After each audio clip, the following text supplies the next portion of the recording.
Halo, selamat datang di video rangkuman materi pendidikan kewarganegaraan. Kali ini kita akan membahas materi tentang kebangkitan nasional, tepatnya materi ini adalah materi pendidikan kewarganegaraan kelas 8 semester 2. Langsung saja kita masuk pada pembahasan materi.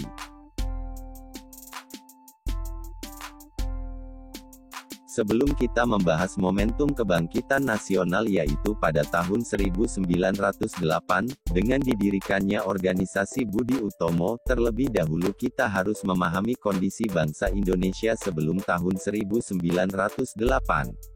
Rusaknya ekonomi Eropa, serta berkembangnya teknologi pelayaran, tepatnya pada abad 15. Menyebabkan negara-negara di Eropa melakukan ekspedisi untuk mencari sumber-sumber ekonomi baru ke seluruh dunia.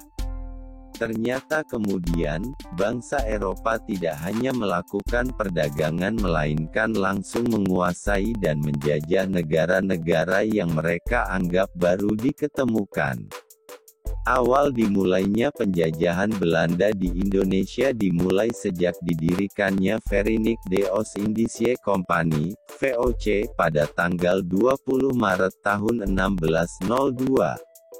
Di berbagai daerah VOC melakukan tindakan dengan melaksanakan politik divide et impera atau politik adu domba, yaitu saling mengadu domba antara kerajaan-kerajaan yang satu dan kerajaan yang lain atau adu domba di dalam kerajaan itu sendiri.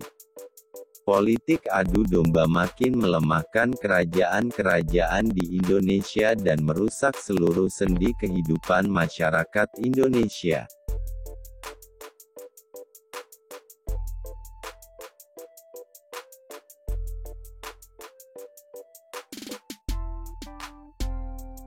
Bangsa Indonesia makin menderita ketika Daendels berkuasa yaitu tahun 1808 sampai tahun 1811.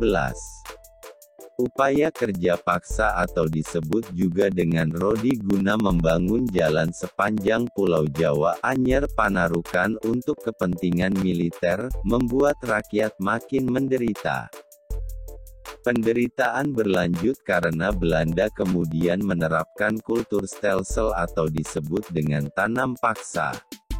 Peraturan tanam paksa diterapkan oleh Gubernur Jenderal Hindia Belanda Van den Bosch tahun 1828. Sistem tanam paksa mewajibkan rakyat menanami sebagian dari sawah dan atau ladangnya dengan tanaman yang ditentukan oleh pemerintah dan hasilnya diserahkan kepada pemerintah. Tanam paksa menyebabkan rakyat diperas bukan hanya tenaga melainkan juga kekayaannya sehingga mengakibatkan banyak sekali rakyat yang jatuh miskin. Di pihak lain, penjajah mendapatkan kekayaan bangsa Indonesia yang berlimpah untuk membangun negara Belanda dan menjadi negara kaya di Eropa.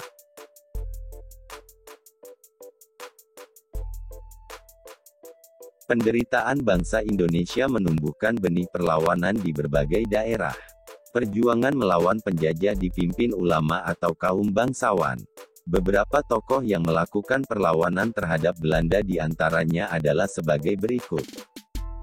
Sultan Ageng Tirtayasa. Sultan Ageng Tirtayasa berkuasa di Kesultanan Banten pada periode tahun 1651 sampai tahun 1683. Ia memimpin banyak perlawanan terhadap Belanda. Masa itu, VOC menerapkan perjanjian monopoli perdagangan yang merugikan Kesultanan Banten. Kemudian Sultan Ageng Tirtayasa menolak perjanjian ini dan menjadikan Banten sebagai pelabuhan terbuka.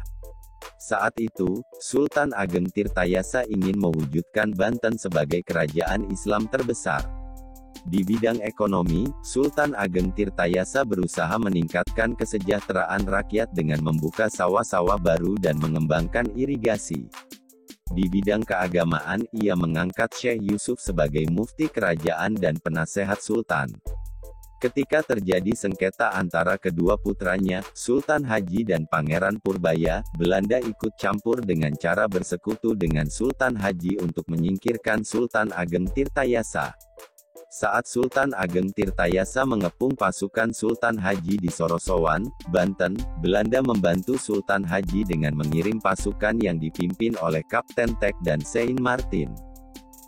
Tuanku Imam Bonjol. Tuanku Imam Bonjol, lahir di Bonjol, Pasaman, Sumatera Barat, Indonesia, tahun 1772 dan wafat dalam pengasingan, kemudian dimakamkan di Lotap Pineleng, Minahasa, tanggal 6 November tahun 1864, adalah salah seorang ulama, pemimpin dan pejuang yang berperang melawan Belanda dalam peperangan yang dikenal dengan nama Perang Padri pada tahun 1803 sampai tahun 1838.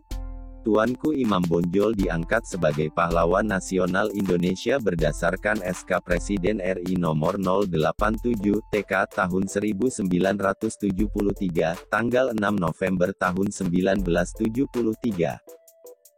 Bendara Pangeran Haryadipanegara, lebih dikenal dengan nama Diponegoro, lahir di Ngayogyakarta Hadiningrat, tanggal 11 November tahun 1785 dan meninggal di Makassar, Hindia Belanda, tanggal 8 Januari tahun 1855 pada umur 69 tahun, adalah salah seorang pahlawan nasional Republik Indonesia. Pangeran Diponegoro terkenal karena memimpin Perang Diponegoro, Perang Jawa tahun 1825 sampai tahun 1830, melawan pemerintah Hindia Belanda. Perang tersebut tercatat sebagai perang dengan korban paling besar dalam sejarah Indonesia.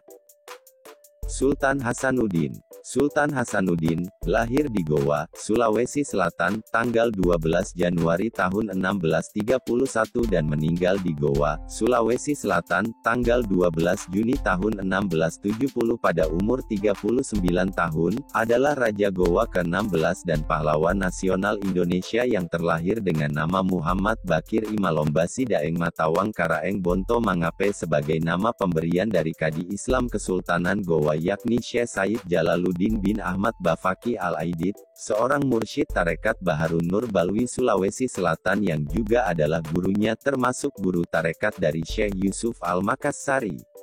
Setelah menaiki tahta, ia digelar Sultan Hasanuddin, setelah meninggal ia digelar Tumenanga Ribala Pangkana.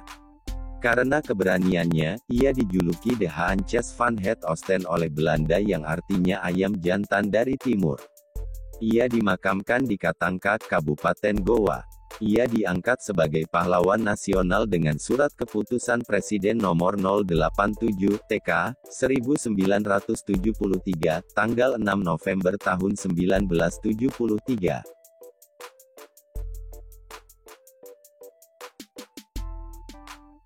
Perjuangan rakyat untuk mengusir penjajah belum berhasil. Hal ini disebabkan perjuangan masih bersifat kedaerahan dan belum terorganisasi secara modern. Penderitaan yang dialami bangsa Indonesia menyadarkan beberapa orang Belanda yang tinggal atau pernah tinggal di Indonesia. Di antaranya Baron van Houvel, Edward Douwes Dekker, dan Mr. van Deventer.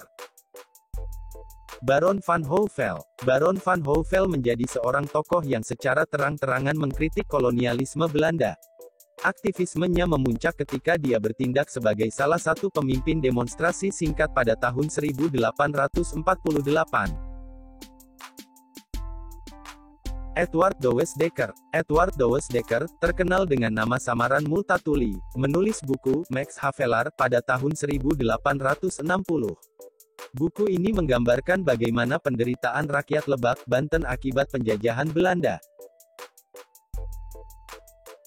Mr. van Deventer. Mr. van Deventer mengusulkan agar pemerintah Belanda menerapkan politik balas budi atau disebut etise politik.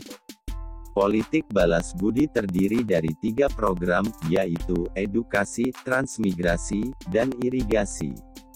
Atas desakan berbagai pihak, akhirnya pemerintah Belanda menerapkan politik balas budi. Ternyata politik balas budi pada praktiknya menyimpang, yaitu bukan untuk kepentingan rakyat Indonesia melainkan untuk kepentingan pemerintah Belanda. Contoh, Irigasi dibangun untuk kepentingan pengairan perkebunan milik Belanda dan pembangunan sekolah atau program edukasi bertujuan untuk menyediakan tenaga terampil dan murah. Di sisi lain, pembangunan sekolah melahirkan dampak positif bagi bangsa Indonesia, yaitu munculnya masyarakat terdidik atau mulai memiliki pemahaman dan kesadaran akan kondisi bangsa Indonesia yang sebenarnya. Bangsa Indonesia saat itu kondisinya terbelakang, dan kemiskinan merajalela. Mereka yang mengenyam pendidikan dan sadar akan nasib bangsanya, selanjutnya menjadi tokoh-tokoh kebangkitan nasional.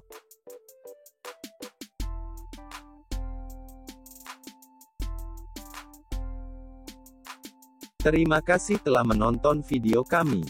Untuk pembahasan selanjutnya materi tentang Perintis Kebangkitan Nasional dalam Perjuangan Kemerdekaan Republik Indonesia akan dibahas di video selanjutnya.